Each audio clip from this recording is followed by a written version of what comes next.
Hi, everybody. Well, I just got done watching the movie It's a Wonderful Life, and I remembered that I have a storybook called It's a Wonderful Life for Kids.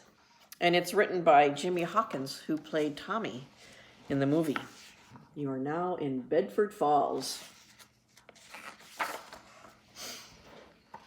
A very worried George and Mary Bailey were praying for their son Tommy's safe return. "Please bring Tommy home," said his sister Zuzu. Their pleas were heard way up in heaven. "Looks like we'll have to send somebody down," said one angel. "I know this family," said an angel named Clarence. "I think Arthur should handle this one." In a flash, a third angel joined them. "You sent for me, sir?" "Yes, Arthur. An 11-year-old boy on Earth needs your help," said Clarence. "He's thinking of running away from home. He's scared, very scared." "Sir, if I accomplish my mission, will I get my wings?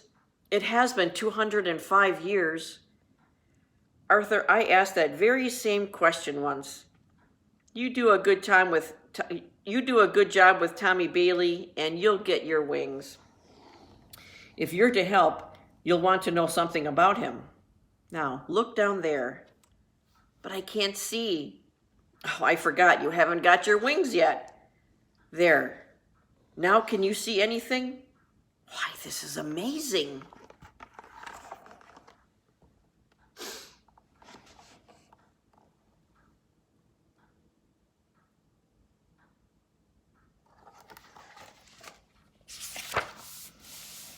"That's the Bailey house at 320 Sycamore," said Clarence.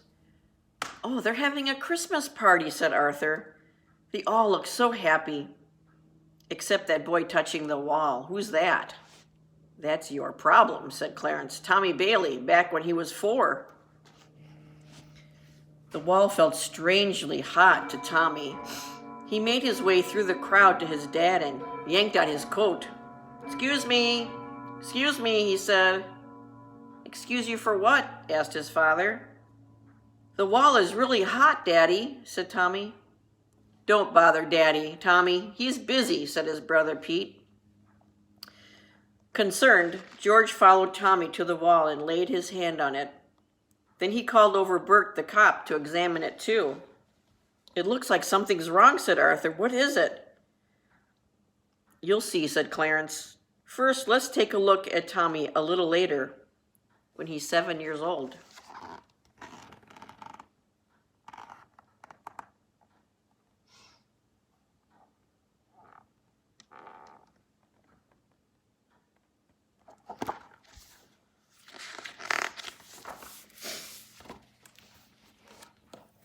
As Tommy swept the floor at Gower Drugs, he talked to a regular customer sitting alone at a table. "I see you here all the time," Tommy said to the woman. "You must really like ice cream." "My name's Tommy Bailey." The woman smiled. "Pleased to meet you, Tommy. I'm Mrs. Davis, and yes, I like ice cream." She lowered her voice to a whisper. "But to tell you the truth, the real reason I come here is to see Mr. Gower. He seems like such a nice man." "He is," Tommy agreed. "He gives me free ice cream for sweeping up." Tommy looked toward the counter where Mr. Gower was working. "I wish I could cheer him, though. He's been real sad since his wife died." "I know how that is," Mrs. Davis said with a sigh. Just then Mr. Gower came over.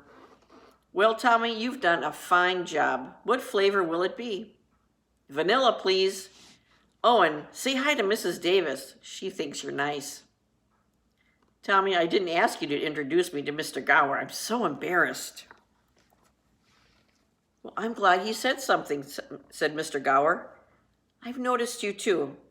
I'll be closing as soon as I make Tommy his ice cream cone. Then would you care to go for a walk?" "Yes, I'd like that," said Mrs. Davis.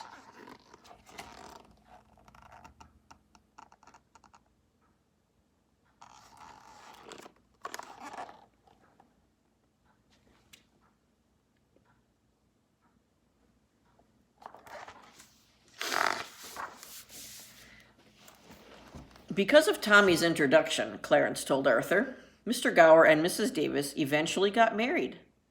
Now watch this, Arthur. Tommy is 9 and he has a paper route. One very hot summer day, Mrs. Carter offered Tommy a glass of lemonade. As they were talking, Mrs. Carter started gasping for air. Then she asked for help. Without hesitation, Tommy ran into the street to flag down a passing car. "You gotta help, mister," Tommy yelled to the driver. The man pulled over and rushed to Mrs. Carter while Tommy went inside to call the doctor. In a few minutes, Mrs. Carter was feeling better again. Tommy and the man waited until the doctor arrived before going their separate ways. A very grateful Mrs. Carter waved goodbye.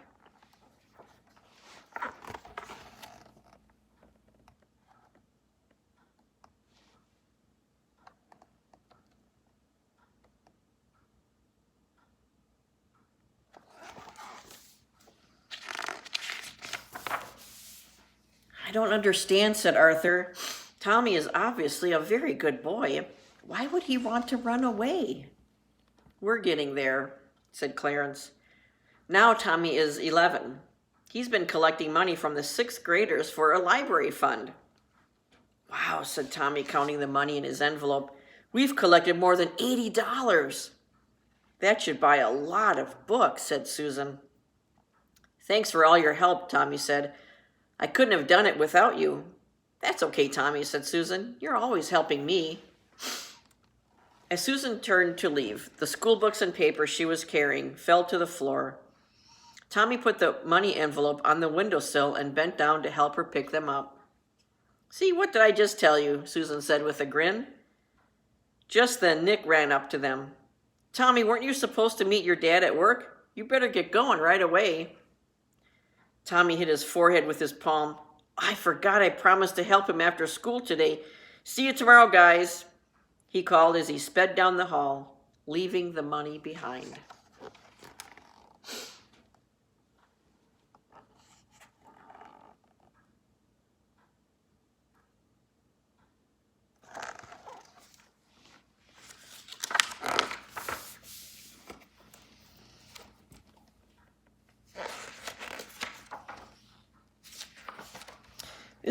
Isn't this Roy Rogers coin neat?" Tommy said to Cousin Tilly, the receptionist at the Bailey Building and Loan. "I ordered it through the mail. It's going to be my good luck charm." "Yes, that's pretty swell, Tommy. Happy trails to you, as Roy Rogers would say. Now put it away and get those folders into alphabetical order before your father." "Oops, too late. Here he is now." "Tommy, your teacher just called," said Mr. Bailey. "She asked about the library fund money. You were supposed to deliver it to the principal. What happened to it, son?" Tommy hit his forehead again as he remembered that he'd left the envelope behind. "Oh, I know right where it is. Can I go back to school and bring it to the office?" "Sure, but you'd better hurry. The school will be locked up soon. Do you want me to give you a lift?" "No, Dad, you're busy. I'll run over and be back before you even know I'm gone."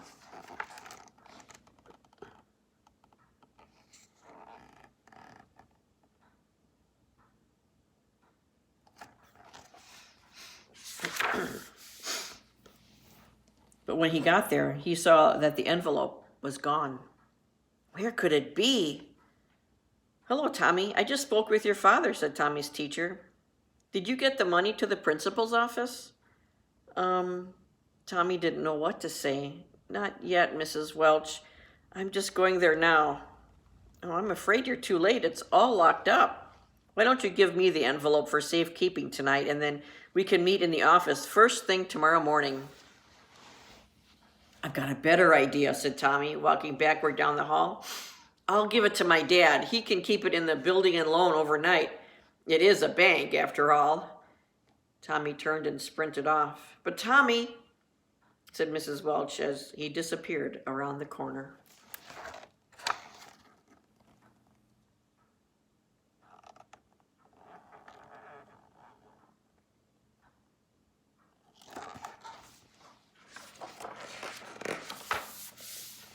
Tommy ran all the way to the bridge on the edge of town.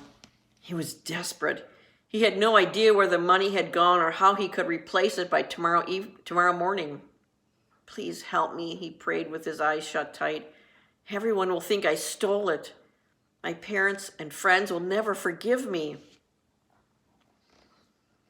When Tommy opened his eyes, a man was standing next to him. Tommy backed up a little. Who are you? He said. Well, Tommy, I'm Arthur, Angel Second Class. I'm the answer to your prayer. How do you know my name? Tommy asked suspiciously.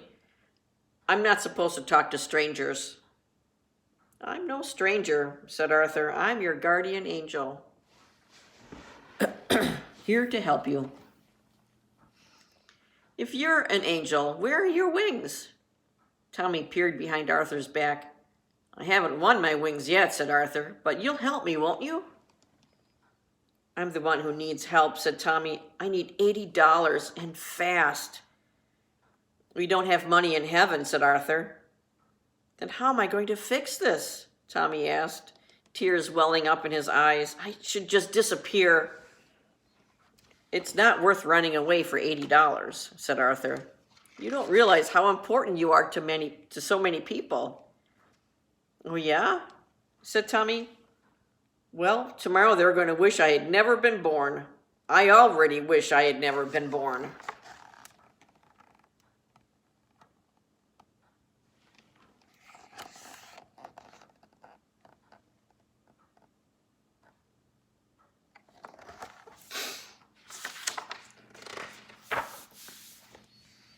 Arthur heaved a deep sigh. Not this again. When will people ever learn? What do you think, Clarence? Who's Clarence? Tommy asked. Who are you talking to? Yes, Clarence, that'll do it, said Arthur. Okay, you got your wish, Tommy. You were never born. Just then a big swirl of wind came up and the snow stopped falling. Tommy reached into his pants pocket, then frantically checked his coat pockets. You aren't going to find your lucky coin, said Arthur. You've never existed, so there's no coin. Great, I must have lost that too, Tommy said angrily. Well, I do exist. I'm Tommy Bailey, and I live at 320 Sycamore. There is no house at 320 Sycamore, said Arthur. I don't believe you, said Tommy. Go see for yourself, Arthur suggested.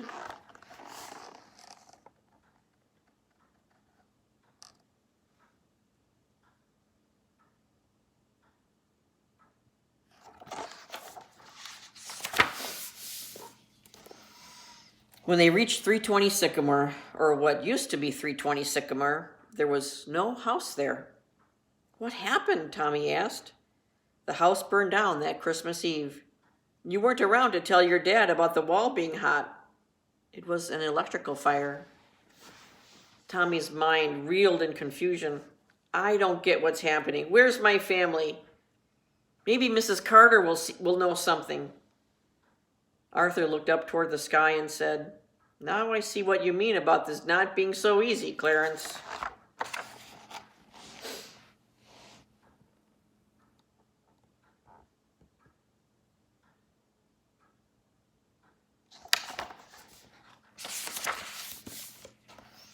When Tommy rang the doorbell to Mrs. Carter's house, a stranger answered. Hi, is Mrs. Carter home? I really need to talk to her, said Tommy. Mrs. Carter, said the man. She passed away last year. Sorry, son. Arthur tried to explain as Tommy stumbled his way down the street. Don't you see? You weren't there to get help that day when she fainted. Each life touches so many others. If you aren't around, it leaves an awful hole. Tommy ignored him. I don't feel so good, he said. Maybe Mr. Gower can help.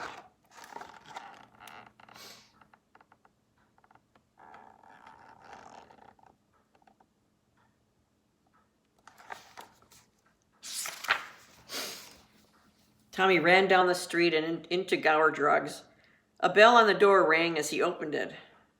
Oh, somebody just made it, said Arthur from behind him. Every time a bell rings, it means an angel got its wings. Tommy was surprised that the old guy had kept up with him and wasn't out of breath at all. He approached the soda jerk and said, Excuse me, is Mr. Gower in? You must not be from around here. Mr. Gower doesn't own this place anymore. What do you mean? He always gives me free ice cream ever since he got remarried. I introduced him to Mrs. Davis and... The soda jerk interrupted. Look, kid, I don't know what you're talking about. Mr. Gower never married anyone except Mrs. Gower. When she died, he gave everything up and moved to an old folks' home. He's a lonely old man. Tommy, you weren't there to introduce Mr. Gower to Mrs. Davis, Arthur explained patiently. Don't you see how many people you helped? Even at your age, you've had a wonderful life.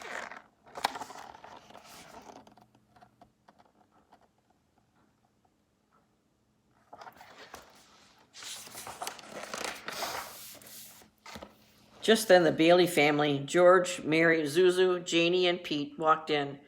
Tommy ran to his parents. Oh, Mom, Dad, I missed you so much. I thought you were... Mr. Bailey held Tommy at arm's length. The rest of the Baileys gave each other puzzled looks. I'm afraid you have us confused with someone else, Mr. Bailey said. Are you all right? Asked Mrs. Bailey. Can we help you? Seeing the blank looks on his family's faces, Tommy panicked. Don't you know me? It's Tommy, your son. What happened? Come on, Daddy, said Janie. I want some ice cream. Tommy turned to Arthur for help, but Arthur was nowhere to be seen.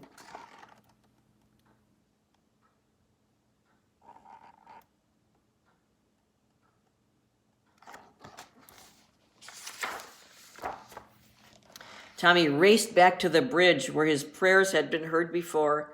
Please, Mr. Guardian Angel, I want everything to go back to how it was. I won't ever think of running away again, I promise. He burst into tears. Please help me get back. I don't care if I get in trouble for losing the money. I'll pay it back somehow. I just want to be Tommy Bailey again. Please get me back. Tommy looked up as snow began falling again. Hoping against hope, Tommy reached into his pocket and found his lucky coin. Happy trails, he cried joyfully, punching the air.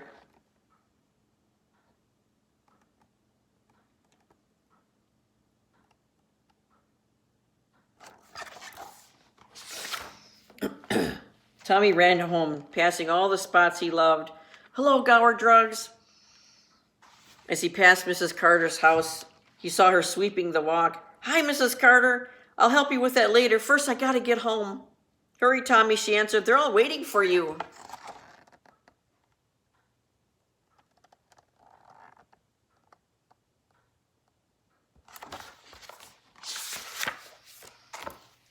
Tommy burst open the front door of his house. Yes, it was there, to find his entire family, along with Susan, Nick, and Mrs. Welch. Tommy rushed into his parents' arms. This time they hugged him back. I love you, Mom and Dad, Tommy explained. My baby, cried Mrs. Bailey.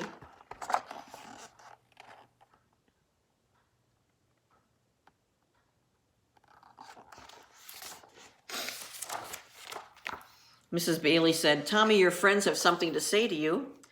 Susan looked a little sheepish. Tommy, after you ran out of the school, I realized that you left the library money behind by mistake. I took it home with me, figuring we could turn it into the principal tomorrow morning. When your mom called asking if I'd seen you, I brought it right over. I should have called earlier. I'm so sorry. It's all my fault, Nick offered. If I hadn't distracted you, you wouldn't have left it.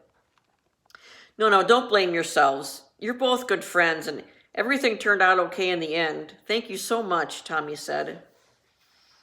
Mr. Bailey said, someone once told me that no one is a failure who has friends. Come on, everyone, it's dinner time. Just then, Mrs. Bailey rang the dinner bell. Food's on.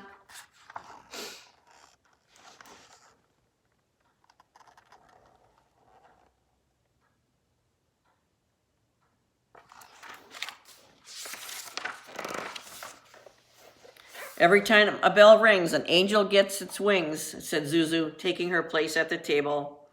That's right, Zuzu, Tommy said. He punched the air again and whispered, good going, Arthur.